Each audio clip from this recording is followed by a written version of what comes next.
I don't know. All right. Welcome back. We took yesterday off in the spirit of 4th of July, letting everybody enjoy time with the family. But this evening, we have got a lot to talk about, especially all this conference realignment. I'm joined by Jonathan Lewis and Chris Griffin. Guys, introduce yourself. I'll start with Jonathan, go to Chris. Let them know where the people can find you. All right, Jonathan Lewis, YouTube channel is College Football with Jonathan Lewis. Not too difficult. Twitter at College FB Lewis.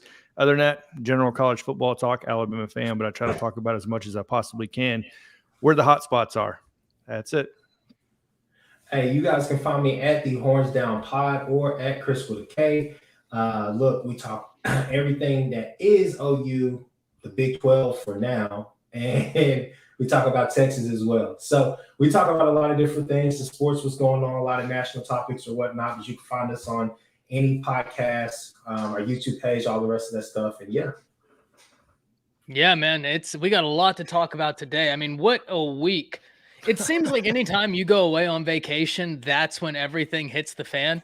And I picked the worst week to go away because goodness, it was like every day I was just itching, trying not to make a video. But because of that, we need to play some catch up. Now, there's been a lot of talk about conference realignment, especially with the tangible news of USC and UCLA to the Big 10. We heard some rumors that Oregon and Washington were looking to follow. That got put on hold. But then there was the groundbreaking news that Arizona State, Utah, Arizona, and Colorado were all in talks with the Big 12. Today, we find out that Oregon and Washington may be looking to add into that. Now, Chris, given that you're the Oklahoma fan, you're the closest to the Big 12, I want to hear from you. Texas and Oklahoma are on the move. We don't know for sure when. I assume it will be sooner rather than later. What are your thoughts on the new look Big 12? So here's the thing. So I think it's appropriate to say at this time, expand or die. Okay. You have to expand or your conference is going to basically go out of wayside, right? There's still going to be a Mountain West. There's still going to be American Athletic Conference, all the rest of that. There's still going to be a room for the Big East in places like that, simply because basketball is always going to be there. Okay, but one of the things for the Big 12, I talked about it last week on one of my shows, is that the Big 12 has to expand. They have to expand. And when you say the word expand, what does that mean? That means that they have to go to places like Florida, possibly get into Georgia, maybe stop in Kentucky for for a team over there. Basically, you have to get into those nests of those big recruiting pools, right? You have to help your conference out by going and getting possibly a South Florida, going and getting a Louisiana Tech, a Georgia Tech, possibly a Louisville. But going over here now and getting into the Arizona schools, we see it all the time. I mean, you could talk about Mark Andrews, Spencer Rattler. It was a kid that went to Texas A&M, I forgot his name, but he was there Kyler's year. They both went back and forth as far as that season, as far as starting for A&M. You guys know who I'm talking about. But basically, it's a lot of talent over there in the state of Arizona. It's a lot of talent in the state of California. So why wouldn't you go and get those teams like Cal, like a Utah? I think you're already bringing in BYU, so it only makes sense. Now you're going to add more rivalries to your conference. And let's just be honest. Let's just be honest about the situation. A team like Utah plays a certain style, which resembles that of a Big 12 team in the current Big 12, right? Then if you can go and get a Washington, add teams like that, you're adding, I wouldn't say premier tradition, and that's not a knock on Washington, but I'm just saying you're adding some tradition to your conference. You're adding a new tradition to your conference. There are new rivalries that can be forged with that. And at the end of the day, you have probably the odds-on favorite to win every year, in my opinion, which will probably be Oklahoma State, unless Cincinnati or teams like that can kind of take a step forward and be consistent. But you add a Cincinnati, that goes great for a team like Iowa State, right? That goes great for teams like Kansas. Not saying that Kansas is going to beat them, but I'm just saying that regionally it makes sense. Get what I'm saying? But basically, you have to expand. You don't have to expand to 20 teams or do what basically the Big 10 and the SEC are attempting to do. But what you have to do, you have to go and create new pipelines, new stories, new traditions, new rivalries within your conference to keep not only the interest of the nation up, but also to keep the teams in the Big 12 currently they're going to remain. You have to keep them happy as well. So that's only going to make everything better for them, because then you get to say it makes sense that the Pac-12 and the Big 12 would go ahead and forge an agreement like this or try to do something like this, because it saves both conferences in effect. Because at the end of the day, the TV money will it won't be what it will be for the Big 10 or the SEC, but it will be better than what it is now for each team. And then at the same time, you're able to kind of take advantage of the fact that the college football playoff is going to expand. So I don't know if it's going to expand to 8 teams, 12 teams, or whatever the case may be. But now you get to possibly put 2 of your teams in the playoff simply because of your expansion and the playoff expansion. So it makes sense to me.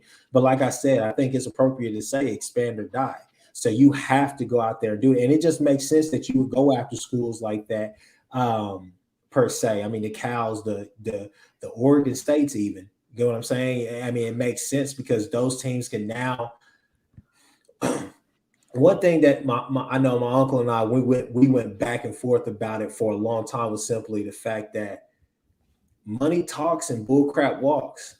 Because in my opinion, if you're Cal or Oregon State, hell, even a Washington, especially Utah, why not go to a Big 12? OU and Texas are leaving. So now that conference, even though we think that Oklahoma State is going to be the odds-on favorite, now you're going into a conference where you're saying, guess what? I could be top dog finally. I don't have to deal with all these other teams or whatnot. It's kind of an even slate. It's a fresh slate. However, I mean, they're going to go after money regardless. You know what I'm saying? So that's where I stand on it. I think it's a great move for the Big 12. I think it keeps them from basically going by the wayside. I think now that puts pressure on the ACC because they got to figure out what they want to do, because their teams are going to get poached left and right. It only makes sense that a Miami, Florida State, hell, Georgia Tech is right there in SEC country. It only makes sense for them. Clemson. Yeah, Clemson. It only makes sense, right? So, yeah, that's kind of where I'm at on it. Jonathan, what you thinking? A lot. First of all, I would love to see Oregon versus Oklahoma State on a regular. To me, that excites me when I look at that possibility. No, in all honesty, I think that George Kliavkoff now is soon to be without a job. I think this is pretty much the dying of the Pac-12, obviously. I feel like Oregon brings a lot more than what people can give credit to. Oregon's top 10 in national viewers almost on a regular basis. Actually, I just did this homework today. 2.57 million viewers per game, which is 10th in the country. So they have that 13th ranked recruiting class last year. They bring a lot more than what I personally believe they get credit for. So that's the first thing. Washington, I feel like the market brings more than they get credit for. The Seattle market, right? It's a large market. There is talent there, just like there's talent in Oregon. Referring to Utah to me was just a given. You already have BYU, right? They're both in the same city, essentially. Let's be real. When you talk about Colorado, Boulder's essentially in Denver. So you're owning those two markets, in my opinion, on that. And look, there is so much more to go on this. I feel like we're not even close to being done talking about this because the rumors are going to keep flying, which is why I only make videos on when 24/7 releases something. Like this is definitely happening. Otherwise, we're just buying into the same BS that's being talked about every day. But at the end of the day, the Big 12 secured their position as a Power 5 conference. There's no denying that now. So I think that's one thing they can't take away. In the ACC, it's going to be hard to strip those teams if they're locked into that stupid 2036 contract. I think the ACC released a statement a couple of weeks ago saying if you're going to strip a team, you're essentially going to be paying between $80 and $110 million. So that's a lot of money to fork out to pull a team. Now, will it be done and can it be done? If the SEC, Big 10 wants you, they're going to pay the money. We already know that. That's really chump change when it comes down to it. But, at the same time, we already know that if Miami and let's just say Florida State end up collabing with the SEC, just talks of them there, at that point, the ACC is completely falling through it as well. Clemson, you know what I mean, is another one. There's just so much more to come from this. I feel like in just the next couple of weeks, 2 to 3 weeks, we're going to be talking about this every other day, right? And we all know that at the end of the day, it comes down to the money. You know, that's basically like you said. You know, money talks, bull crap walks. You know, and I'm just excited that the Big 12 secured their spot. You know what I mean? They brought in those 4 teams: BYU, obviously UCF, Cincinnati, and Houston, and people were talking about, well, they can't stay a Power 5 conference. They're going to be a group of 5. And I'm like, I don't see that happening. And now this just kind of puts that to bed if they do get Oregon and Washington, in my opinion, and everybody can just stop talking about it already, because I'm one of those guys, the YouTubers, that I'm not a big fan of talking on just pure speculation, but I'll bite every now and then. So yeah, and the interesting thing about this to me is, where does it end, right? Like we had the 4 teams after the Texas-Oklahoma news came out, and I was of the mindset that I was very excited about those teams. You're talking UCF, you're talking Houston, you're talking BYU, Cincinnati. I was actually very excited for what the Big 12 could be, because even though they didn't have the quote-unquote major brands that Texas and OU offered, they had a really intriguing competitive league in a way. Once you add in Arizona State, Utah, Arizona, Colorado, if it actually all goes through, you're looking at a really interesting conference. My question is, if Oregon and Washington come through, where does that leave a team like Washington State? Because we talk rivalries, right? We talk all this. What happens to a team like Washington State? Jonathan, what's your thoughts there? It's easily, they're not surviving in the Power 5, in my opinion. Oregon State by itself, Washington State by itself. Hell, I'll be honest with you, I don't know what's going to happen. Who's going to pull Stanford besides Big 10? You know what I mean? But who's going to come with them? Like Notre Dame, possibly, if the Big 10 can make a decision on Notre Dame, obviously, which is what stalled Washington and Oregon and put the Big 12 in this position in the first place. Now, Stanford Notre Dame would be a very compelling duo, especially for the barriers to entrance that the Big 10 likes to uphold, the high academic standards, what have you. That would be an interesting duo.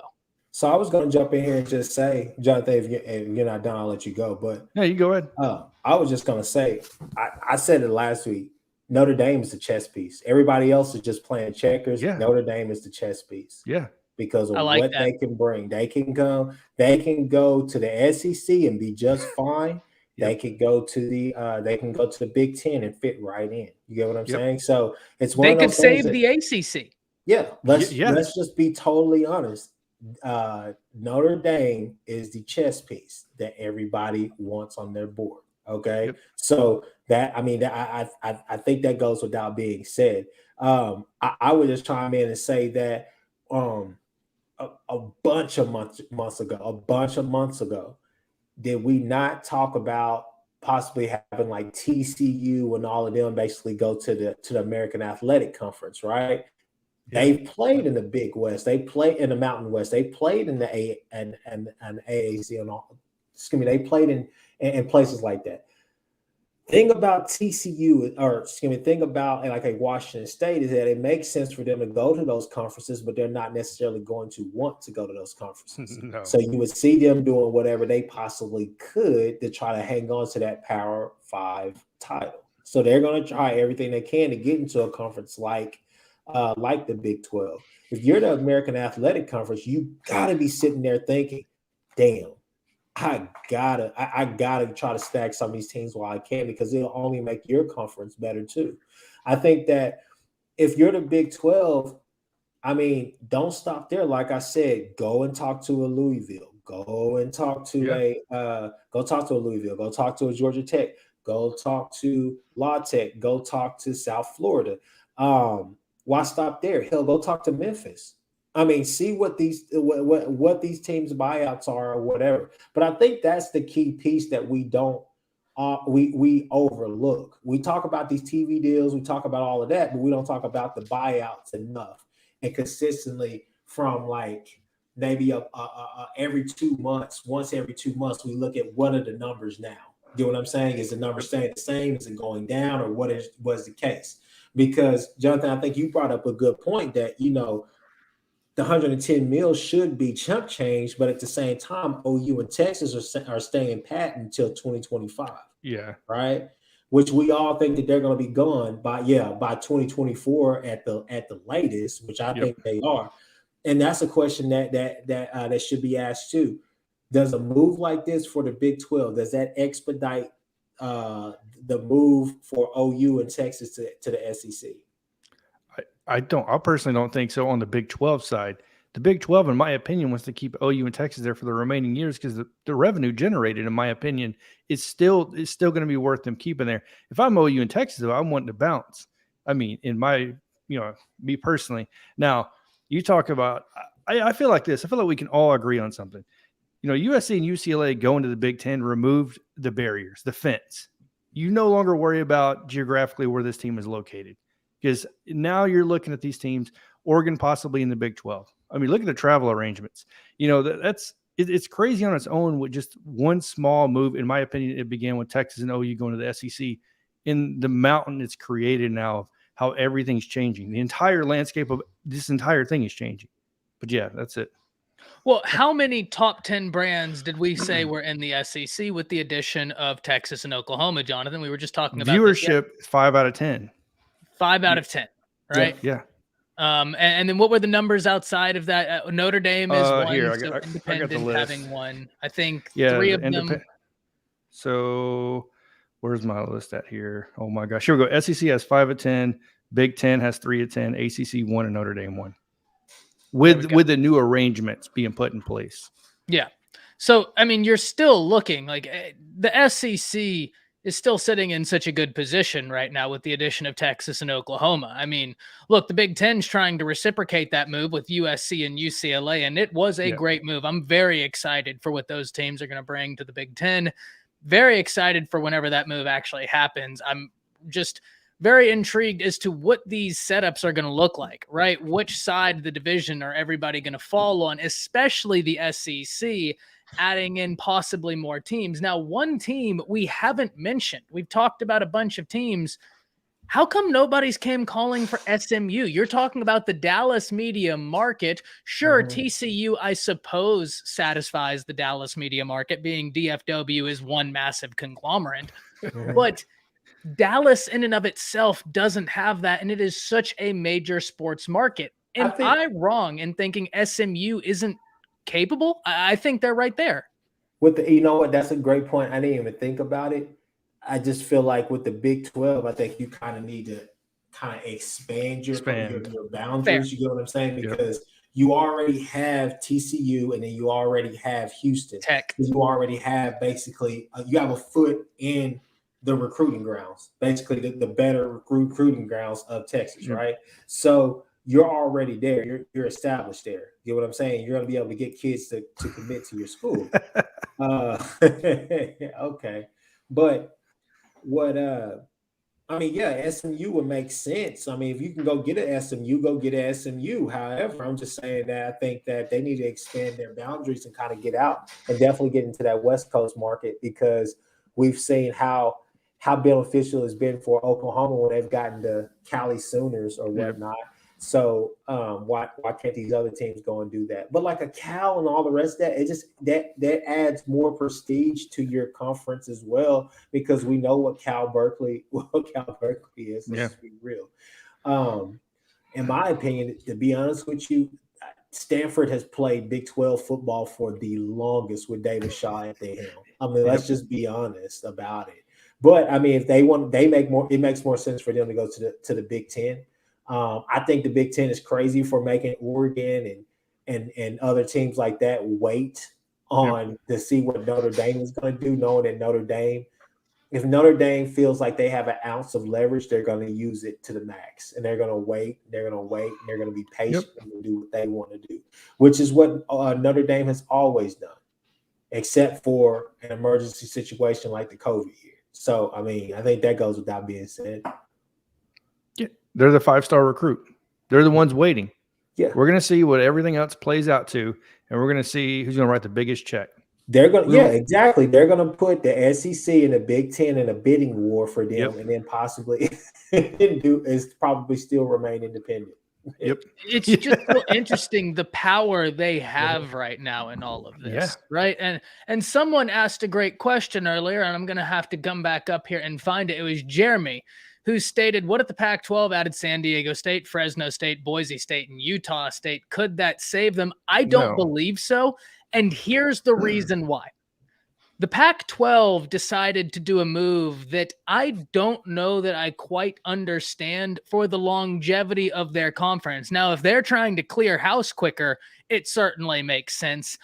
But the Pac-12 decided to discuss media rights sooner rather than later. And now all of these teams are going to have an understanding of how much money they're about to lose. I don't get why the Pac-12 did that if the name of the game is self-preservation. What's y'all's thoughts on that? Because this is going straight over my head. Who is the commissioner of the Big 12? Scott something, right? I can't think of his name. He's from, isn't he from Jay-Z's? Yes. Not Rock Nation. Rock Nation. Rock Nation. Outsider. He's an outsider coming in. Yeah. Really interesting. This guy, we're talking about we're talking about the old Pac-12 commissioner, right? That's what I'm talking about. The old Pac-12 commissioner. Oh, the guy before George Kaliakoff that made this deal for media rights. Essentially, they said that was the beginning of the demise for the Pac-12. Even back then, if you go back and read the stories, they said this could be the end of the Pac-12. Why? Because he shortened the media rights deal. And not only that, but he didn't ask enough from the ADs and the schools alone to build a better deal. There's a whole article on this stuff about essentially how 10 years ago was the start of the Pac-12 coming apart. Essentially. And it started with USC initially complaining, and then believe it or not, it built into UCLA. And if you look at the amount of money from media USC gets, and let's just say we compare that to a mid-tier SEC team, they're getting the same amount. That doesn't make sense for what USC brings to the table, in my opinion, for the Pac-12. It's almost like the Pac-12 should be, in my opinion, putting USC on a pedestal. They didn't do that. In my opinion, I thought the Big 12 should be putting OU on a pedestal, and OU said, we want a non-noon game with Nebraska, and they declined it, right? And I felt like, why are you doing this? Like, why are you treating the guys that bring you the money? Like Larry Scott, there we go, Robert down there. I couldn't think of his name. But that, in my opinion, was the undoing of the Pac-12. The Pac-12 refused to bend for anybody that brought them value. That was the end of the conference. That was the end of it. Plain and simple. So, go ahead, Ty. Yeah, I just wanted someone. We're not saying Clemson's going to that. We're just saying geographically, this is all chess moves. And so the Big Ten makes their move. It only makes sense for the SEC to counter move. Those teams make sense geographically and would absolutely strengthen the SEC. Those teams being a Georgia Tech, as Chris pointed out, a Miami, as Jonathan pointed out, and as a Clemson, as I pointed out. It just makes sense from a geographic perspective. Go ahead, Chris. So I was just going to say, and stop me if I start going off on a tangent about nothing, but pretty much, in my opinion, think about it. When you're going to school for just strictly school, not sports or anything like that, what is one of the first things they try to awe you with? Oh, this is one of the top research facilities in the nation, or whatever the case may be. What are these schools after? They're after money for the research programs and all the rest of that because they want to do groundbreaking stuff, right? So now these teams are able to say it makes a lot of sense what you're saying, Ty, because you think about it, the Cal, Berkeley's, the Stanfords, schools like that, where those are like really prestigious academic universities, right? So now they're chasing those research dollars in the form of the TV money deals because that's free money basically for them. Get what I'm saying? So now they were getting 20, 30 million. Now they can go to the Big Ten and they can get 60, 80, 100 million just for that. That's free money for them to do whatever they want to do. That money doesn't necessarily go all to the athletic fund for everybody else. It gets split amongst everybody, but that goes to the rest of the school too. So, I mean, in a sense, it makes sense. So if you're not going to do your due diligence on that and keep that in mind, that what are we all here for anyway, college and education, correct? So you got to keep that in mind because it's as simple as just saying that, hey, you're going after those research dollars elsewhere. You're going to look for that money in other places too. You know what I'm saying? So the pot of gold is not always at the end of the rainbow. It's other places as well. So you got to keep that in mind. So I think that it makes sense that you would say the last TV deal that they had basically was the start of all of this. I didn't really see them necessarily going to the Big Ten though, as far as USC and UCLA. Yeah. They really have no business going out there, but they are, and it's definitely going to be interesting. Let me ask you this question though. First impression, you see this, you got to be thinking, what the hell is Lincoln thinking now? Because now everybody is saying that he ran from the SEC. Now people are like, you got to go deal with Ohio State on a daily basis. I mean, on a yearly basis now. You got to go deal with Ohio State. It's probably not going to be any of that. You going to miss some or any of that. They going to split y'all up in divisions, but you probably going to have to play them. Going to a – it makes the most sense money-wise. I would put – if I'm in charge, I'm putting USC and Ohio State – either in the same division because I want that guaranteed matchup every year, or if you're very confident, you put them on the other side so that you can maybe get them in the championship. But me, I want that head-to-head every single year. Yeah. Go for it. First, though. It makes it, for me, I'm thinking to myself, Lincoln, you might be in trouble because, Ty, we talk about it every time. Every time we bring up Lincoln in any discussion, what we always say, it's not the Ohio States, the Michigans of the world that you should be worried about. It's the Minnesotas, it's the Northwesterns, it's the teams that he has no business going and playing at 11 a.m. kickoff, a 2:30 kickoff, and struggling with that team. Those are the teams that he struggles with mighty heavily. And a team like Minnesota, a team like Northwestern, hell, a team like Rutgers. They may creep up on them one day, just basically doing the same thing Kansas did, the same thing that West Virginia did, just running slants the entire time. And it's frustrating. But you have to think about, you'll be fine because you're going to get 6 games in California, right? Or 6 or 7 games outside of a bowl game. You're going to get one, at least maybe one in a neutral site too.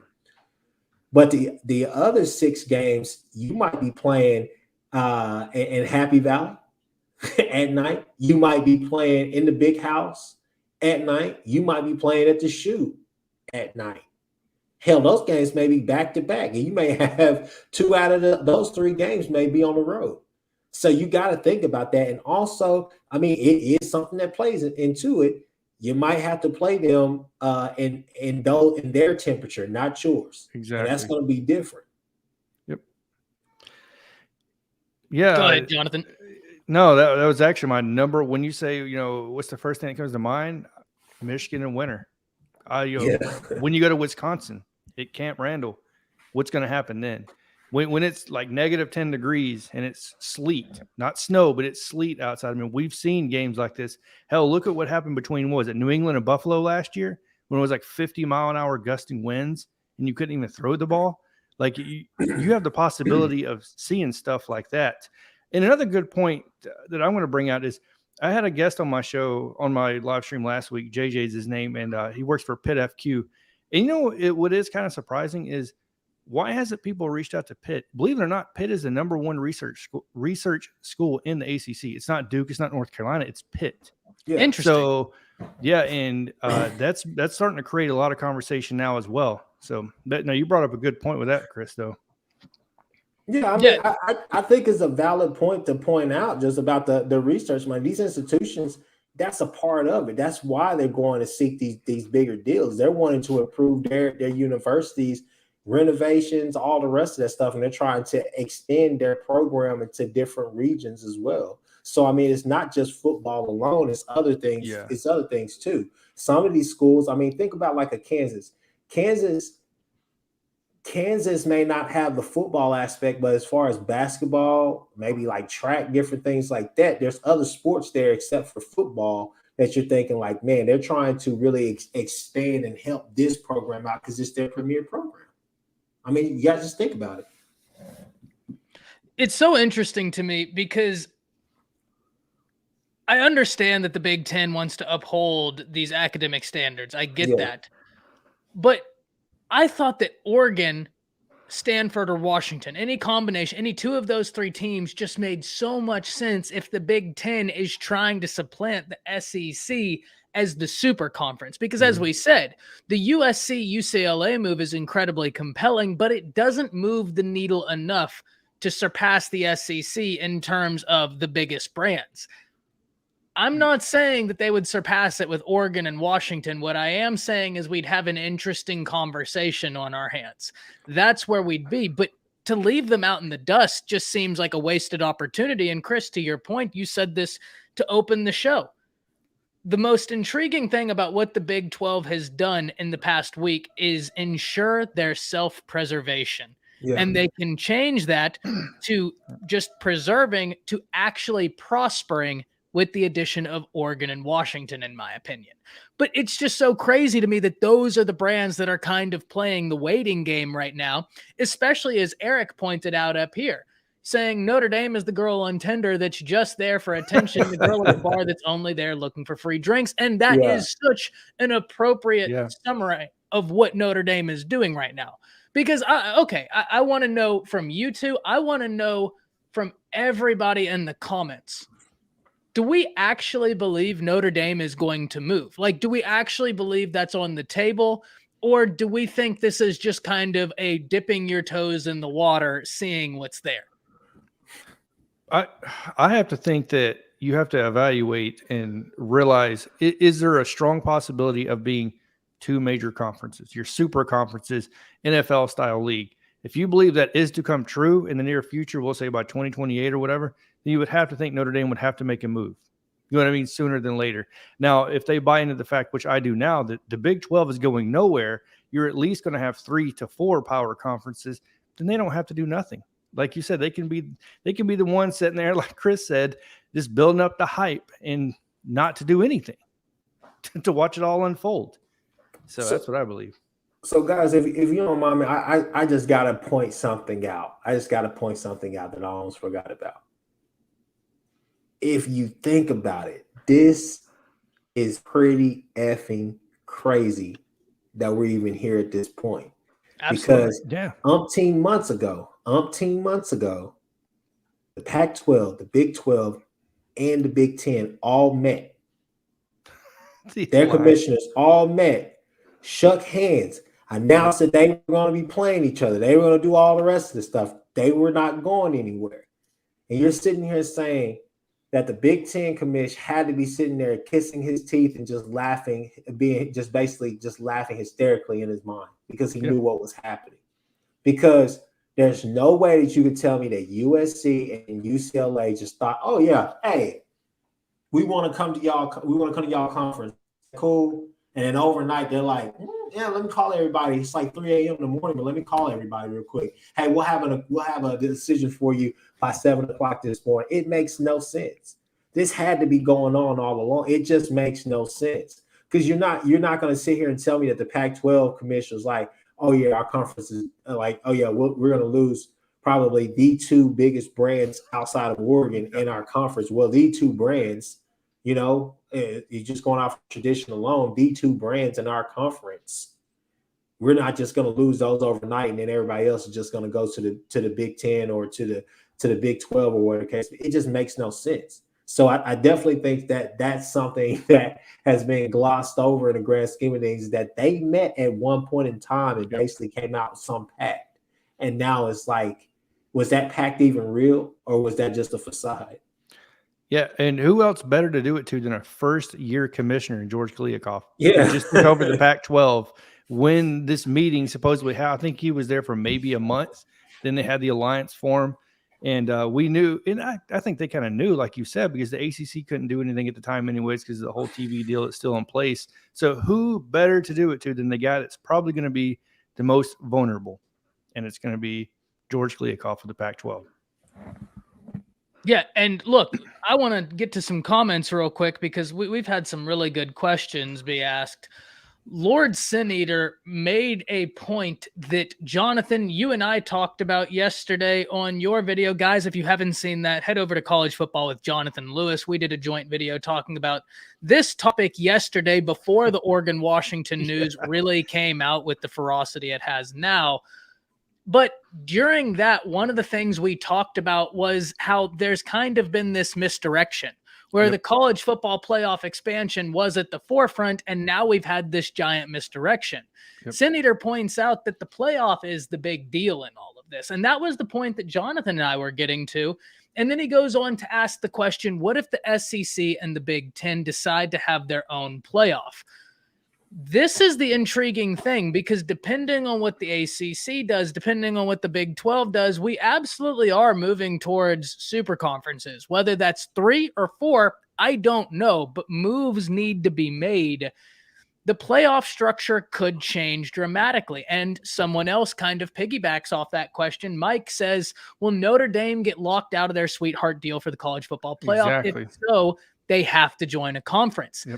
I wanted to bring all those comments up together because I think, Jonathan, you see the point. Chris, you're thinking about the point I'm making here before I make it. What are y'all's thoughts on all of this? Because now we're getting real deep into the rabbit hole, and it's getting messier than I think on face value it appears. I'm going to just jump in on this Notre Dame. Let's just answer that direct. They don't have to join a conference if they schedule correctly.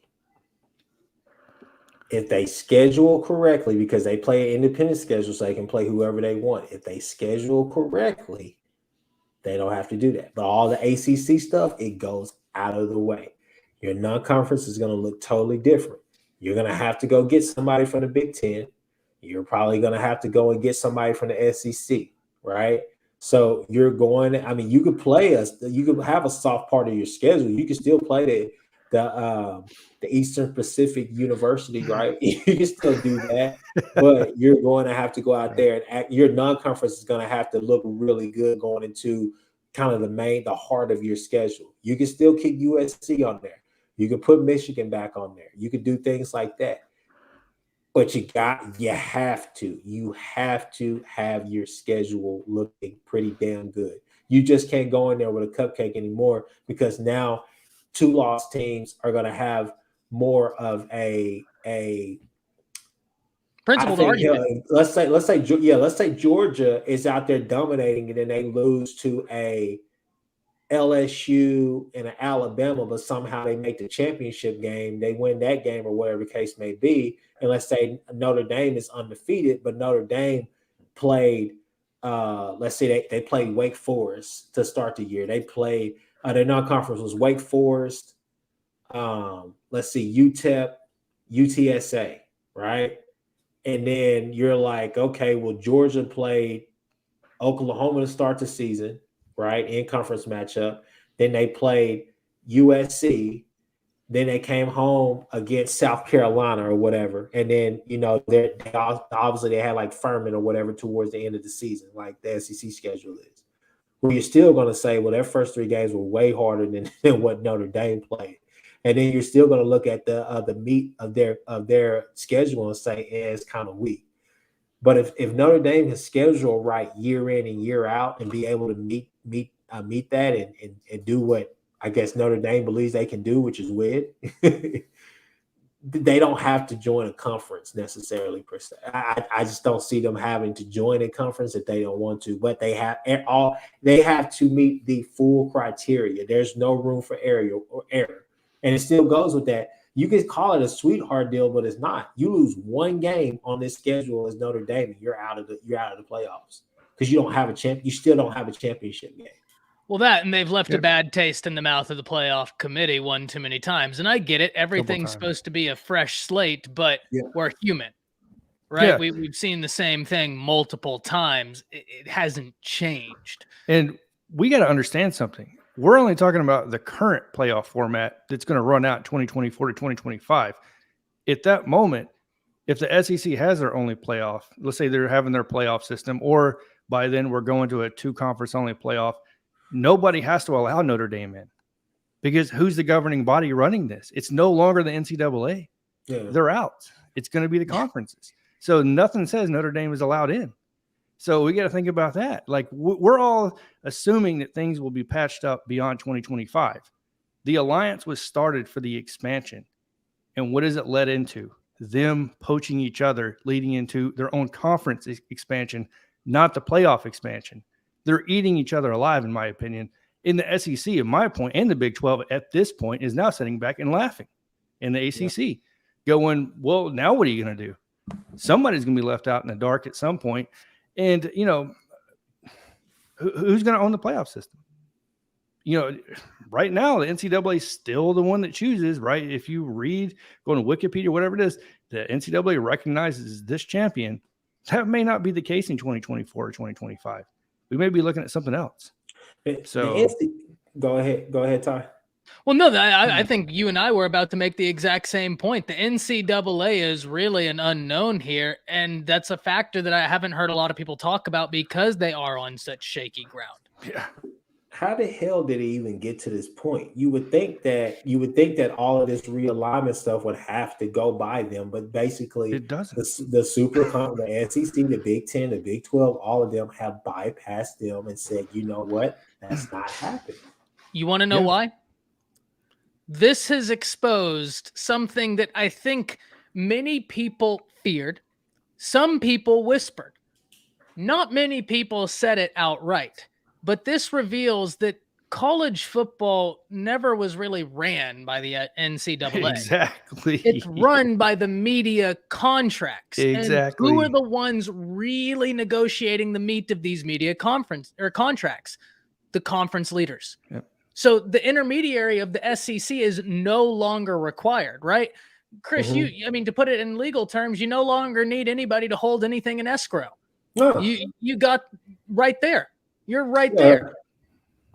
The NCAA is their incompetence sometimes surprises me. The NCAA is going to be reduced to a freaking arbitrator at some point to where they're just the intermediary. Yep. They're not going to be looked at as the tribunal of power or the judge. They're going to basically be a mediator at some point where they help give the conferences give these conferences and all the rest of that some type of structure or some type of foundation to go back to. But honestly, we all know that the commissioners, in my opinion, are going to eventually be the ones who succeed the NCAA and basically run everything that's going on. They may have their own big little subcommittee or whatever the case may be, but it's going to the powers that be. The commissioners and then the ADs are going to be the ones who the NCAA in a way. Now, I haven't thought of this, but I think Eric makes a compelling argument. We may have spoke too soon because Bishop Sycamore. Forgot about them. I'd completely 5 stars across the board. Oh man, that's really good, Eric. That's Here we go. You guys remember when the NBA blocked the Chris Paul to the Lakers trade, right? Yes, that's what this is. This is what happens when there is no regulation. Essentially. Yeah. Because the NBA owned the New Orleans Hornets at that time. Yeah. That's what I'm saying. I mean, I don't agree with it, but you get what I'm saying. So John says, imagine seeing the NCAA retire in our lifetime. John, I think we don't have to imagine. Look, it's happening. I've always pointed to this because I don't think it really is talked about enough, right? Mm-hmm. And look, in fairness, I am going to speculate a little bit here. So if anybody has contrary news, contrary information, please, I'm not opposed to being wrong. Alston versus NCAA happened and was decided June 21st or June 20th, I forget. And basically that was the case in which the Supreme Court looked at a very minute aspect of the NCAA. That in and of itself wasn't groundbreaking. What was super groundbreaking that was was it Kavanaugh or Gorsuch placed the antitrust structure of the NCAA within his crosshairs, basically diverting from the reason they were there and saying, your business structure is illegal in every other facet in the world. Like, you don't get away with what you do. It's only a matter of time. Chris, you and I have talked about this on multiple occasions, saying that was a justice. Thank you so much, Cook and Co. It was Kavanaugh. That was a justice basically begging, open up a case pass it through the system. If it gets in front of our docket, we're going to take it because we're interested in the NCAA. They were just limited in the scope to which they could look at the NCAA because of the case. 10 days later, NIL legislation is announced. Now, was it being worked on in the background? Maybe. But whenever we see it get unveiled, and it's not even equitable at what the states can do because the NCAA has put no guidelines and obviously hasn't talked to the conferences about this, it makes me believe that this was a spur of the moment thing to try and get some good grace from public perception. The NCAA never ceases to amaze me. Am I wrong in thinking that was just a public perception? But thank you. Okay. No, we live in a world full of knee-jerk reactions, and that's what you're seeing happening in college football right now. That was a knee-jerk reaction by the NCAA to try to get in front of the NIL stuff without putting any set parameters in it. Now you have these crazy-ass collectives, and you're having to try to pipe down on that. Now you're having to stop the Jordan Addison-type moves in the college football world, right? But I mean, basically, like I said, the NCAA is becoming almost just obsolete. Like they really have no say in this game. Like I said, in my opinion, it's going to come down to the commissioner, probably the ADs, like the ADs of the football program to actually try to run this thing and try to put some type of rules and regulations in place to stop a lot of stuff because the NCAA just really has no say. I mean, what can they do to stop OU and Texas from going to the SEC? Can they put some type of where you get like a 1 year, usually with the NCAA, I think what they do is like, let's say a team moves from like Division II to Division I, where don't they have like a 1 year postseason ban because they move? You get what I'm saying? So you're kind of looking at like, you guys could have did that. You guys could have had all this stuff in place, but it's like you've seen this happen before, but you just haven't seen it happen at this level. Yep. So you could have done something to get it situated. But again, like I said, I have no faith in the NCAA because it doesn't make any sense. I think that their transfer rules back in the day, especially when kids were like, don't get me wrong, Justin Fields, when he did his thing at Ohio State, but when you have him opposed to the tight end who's trying to transfer back to Illinois to be close to his parents or one of his parents or his grandparents who were suffering from cancer, dealing with cancer. It's just like those rules were all over the place. You know what I'm saying? And so there just really has never been a solid foundation or good structure with the NCAA.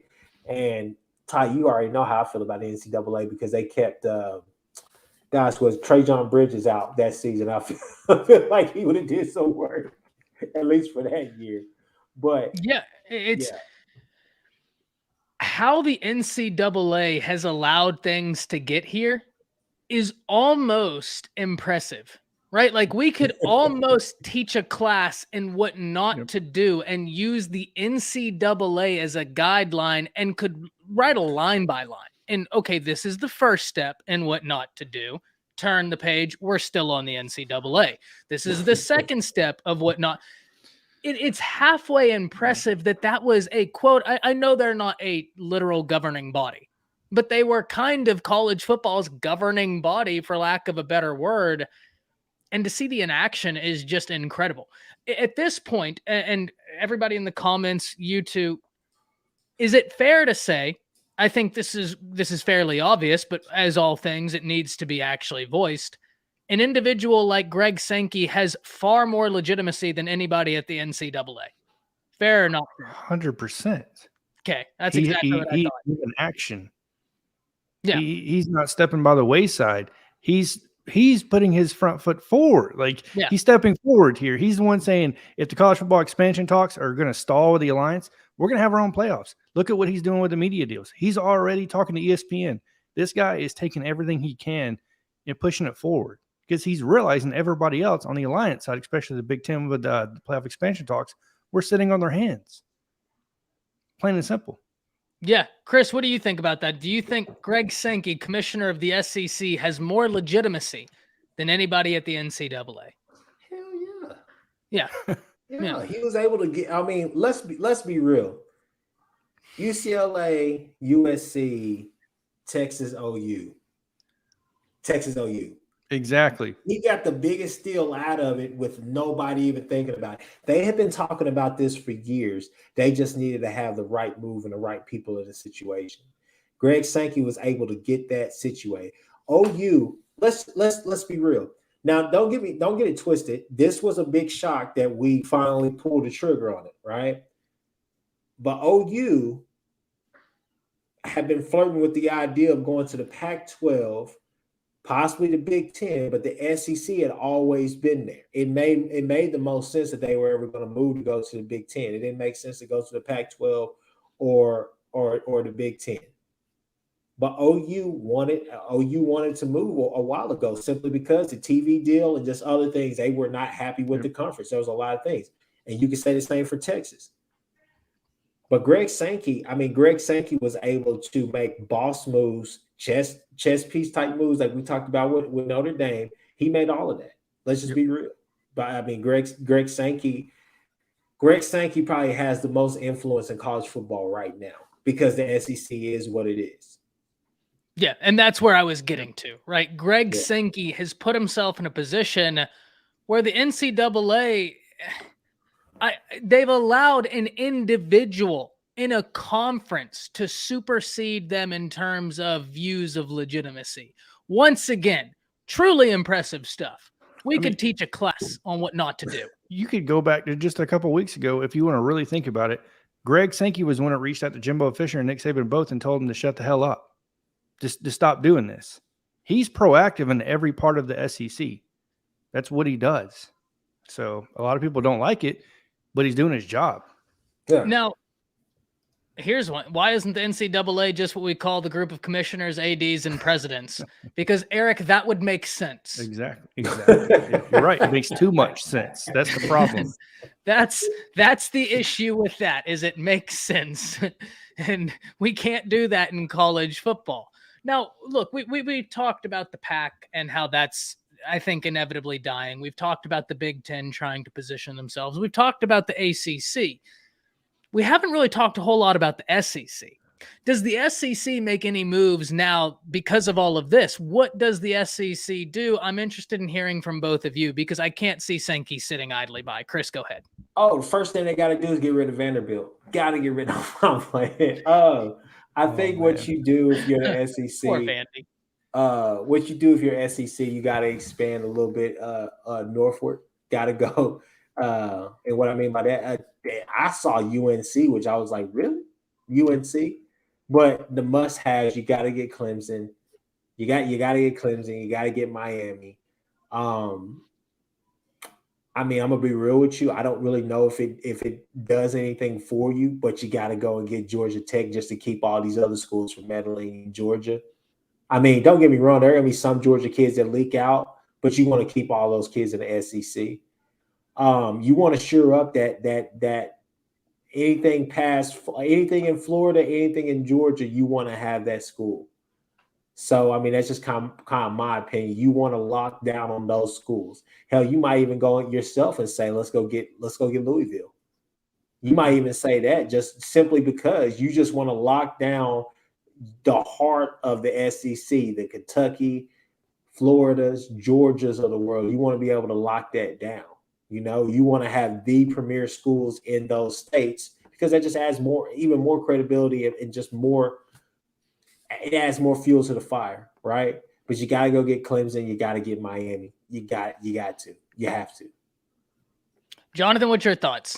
Yeah, if I'm the SEC, I'm definitely reaching out. There's 4 teams already highlighted. It's Miami. I'm still going after Florida State. I get it, they're down, but Florida State's not going to be down all the time. They're going to work their way back up. Clemson and North Carolina, in my opinion. And, you know, North Carolina or Georgia Tech, because I like the whole you keep a high academic standard by bringing those guys in my opinion, because we don't want to really, me personally, I don't like talking just about football and taking the academics completely out of it. They're still student athletes. At the end of the day, they're still going after their degree, you know, and I get it. I want to separate the conversation because the NIL makes this almost a business. But I mean, but it's still not the university paying these guys. So it's still not that. That's why they're still getting the scholarship at the end of the day, because it's not coming directly from the university. That's what makes it legal, in my opinion. Could be wrong. Louisville, Chris, that's a good point because Louisville's backed by Adidas. Like, that's a lot of money. You know what I mean? And we know what money could bring. Great recruiting. Ruben Owens and that class they got at Louisville right now. Not saying that's what's going on completely. There's something going on there, right? It's legal, but I'm just saying. Now, if I may interject, Captain asks, so the SEC stays a regional power competing with the national power. Captain, I guess my answer would almost be a question back. Is that not exactly what we see right now? I mean, isn't that the basis of the Big Ten's move, trying to compete with the SEC? Even though they're regional, they by far and about have the most national brands as far as national attention. They have the biggest brands. They have the most revenue. They have the best TV deals. So I think that's kind of our status quo already, right? And I think that's what we're seeing is these other conferences are trying to address that. But even then, Chris, once again, Jonathan, before I let Chris go, I want to have you say it one more time. What was the breakdown of the top 10 brands again? Of the top 10 brands, let me bring this back up real quick. Yeah, for anybody that wasn't in here. And this is accounting for the USC and UCLA move to the Big Ten. 5 of the top 10 is going to be in the SEC. This is based on viewership, obviously. Big Ten has 3 of 10, ACC 1, Notre Dame 1. Yeah. So, I mean, even then, I think that's what we're seeing now. Go ahead, Chris.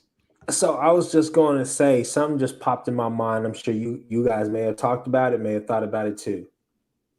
This is honestly a battle between ESPN and Fox. Yes. 100%. 100%. Yeah, that's why I brought up the media earlier. Yeah, I mean, this is literally a fight between ESPN and Fox because it just occurred to me. I was like, who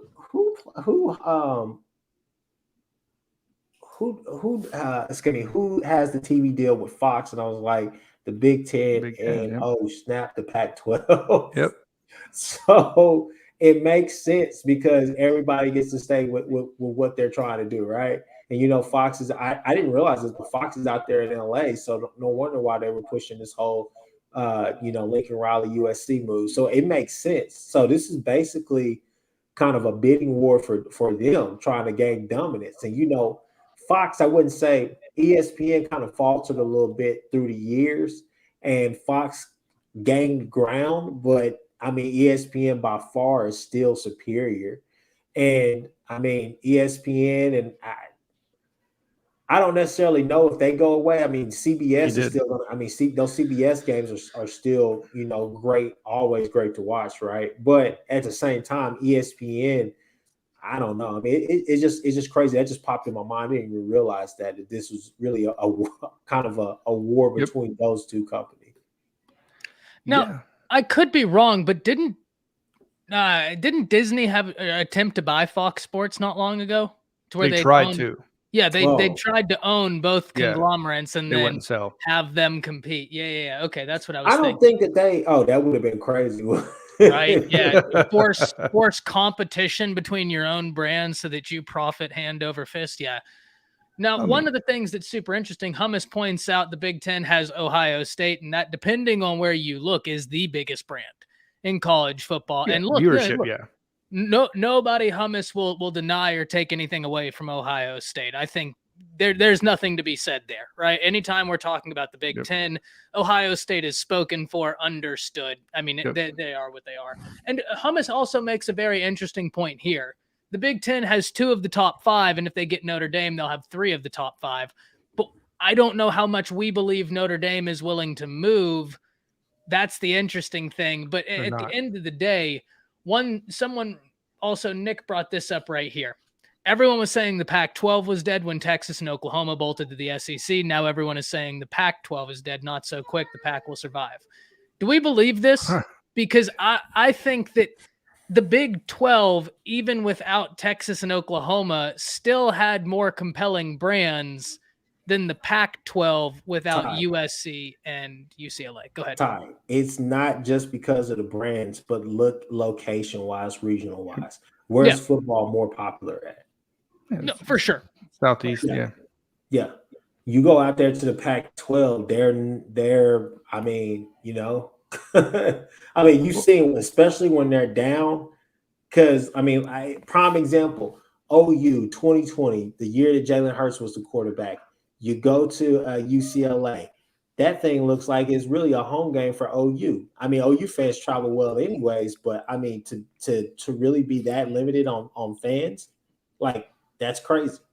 But I mean, they don't really. I mean, come on, man. They don't treat football the way the SEC, the BIG12, hell, even the Big 10. They don't treat it like that. ACC, even. Yeah. When their teams are really good, yeah, they'll show up, they'll show out. But I mean, it's got to be a really big matchup to get them energized about the game. I'm really sorry. I have to take him to the doctor right now. Okay. Yep. Her pizza has 2 minutes left. All right. So, yeah, Jesse points out that the Big Ten went out west, now coast to coast. What if the SEC tried to get Oregon and Washington? Jonathan and I just talked about this yesterday, and I thought that'd be a great addition for the SEC to try and get that. Jonathan made the point that it would allow just that, Jesse, for the SEC to go coast to coast, which would open up recruiting grounds exponentially. With the end of the day is what this is all about. It makes sense, but the key piece for that, the thing that has to work for that to work, Dan Lanning's got to hit. He's got to be money at Oregon. He knows the SEC recruiting grounds. He's ready to go battle. He's going to have Nike money behind him. They're going to be able to do all and everything and more with NIL. But as far as wins and production on the field, he's got to make it happen. Maybe not instantly, but he's got to make it happen for that to even be a thing. Because if you don't, then you kind of see Oregon go by the wayside. Every now and then, Oregon will be able to go get them a coach and be able to get them some recruits. But we've seen with Chip Kelly, if they go to the league or they go to another job, Yeah, I mean, Crystal Ball was good, but at the same time, he could never get them over the hump that they thought they should be over. I mean, even going back, talking about the national brands, I mean, let's point to one thing, and this, Chris, you're going to like this. USC had a record attendance at the spring game of 33,000 people. OU just put over 70,000. I mean, do we really need to have this conversation about brand movement at this point and where it matters? No. I mean, that's not even a conversation at this point. Yeah, 100%. Yeah. Well, guys, we have got more news that's going to be breaking on the daily. We didn't even get – this is the interesting thing. I think everybody in the comments has come to know us as guys that can talk from dusk till dawn about recruiting. We didn't even get into recruiting in this in the month of July because there's all of this, and this has deeper implications than any one recruit right now. And because of that, we wanted to focus on this. But, guys, that's about it from me. I don't know what else I have on the docket. Is there anything else y'all would like to add in this evening? Alabama got the number one JUCO player. Yeah, great addition. Malik Benson, 10.44 100-meter dash at 6'1". Really like that. And especially because Bama's had some misses at the wide receiver room. Brandon Ennis to Ohio State. But at the same time, I talked about this in a video. Bama got 5 wide receivers last cycle. They really weren't too pressed if they had some misses this year because of what they allowed last year. But, I mean, at the end of the day, you never argue with the Malik Benson. So that'd be a great addition. Chris, any last words from you? Talking season is almost over, fellas. It's almost over. Almost over. I'm gonna make it this entire hour with this without talking about the you know who. Okay, I'm gonna make it. I'm gonna make it. Oh, I see it. It's almost bursting out of you. So we're gonna get out of here before it happens. It'll be the first video that it happens. All right, I'm not gonna do it. I'm not gonna take any shots today. I said I'm gonna be the bigger man today. This evening is good, clean family fun. That's next week. Next week is where everything derails. So if you want to watch that, Monday, 5:30, we'll be back. And we're definitely going to have to talk about some recruiting then. Guys, we're going to link up here soon because we need to talk again about the state of recruiting in Florida in particular. That's a whole thing. But let them know where they can find you before we get out of here. Chris, go ahead. Hey, you guys can find us at The Horns Down Pod. You can find us on YouTube. You can find us on Twitter. Follow me at Chris with a K. Follow my boy Seth Oliveira. Seth has been putting out a lot of crazy stuff. But basically, do that. And All right. College football, Jonathan Lewis on YouTube. Twitter's at College FB Lewis. And I saw people asking about going to the hospital. No, my wife's a medic. So she takes my son whenever she has to leave. And it's just me and my daughter. So nobody's sick. She just had to go to work all of a sudden again. So Always good to hear nobody's sick. No. Yeah, guys, as always, we try and stream every Monday, but with July 4th being yesterday, we thought we'd let that be for the families and everything. We'd take the day off, but great to have everybody in here. Always a ton of fun. Jesse says, new subscriber, love to have you here. So happy you're a part of the community. Can't wait to see you back. But that's it. We'll see you next Monday at 5:30. See you.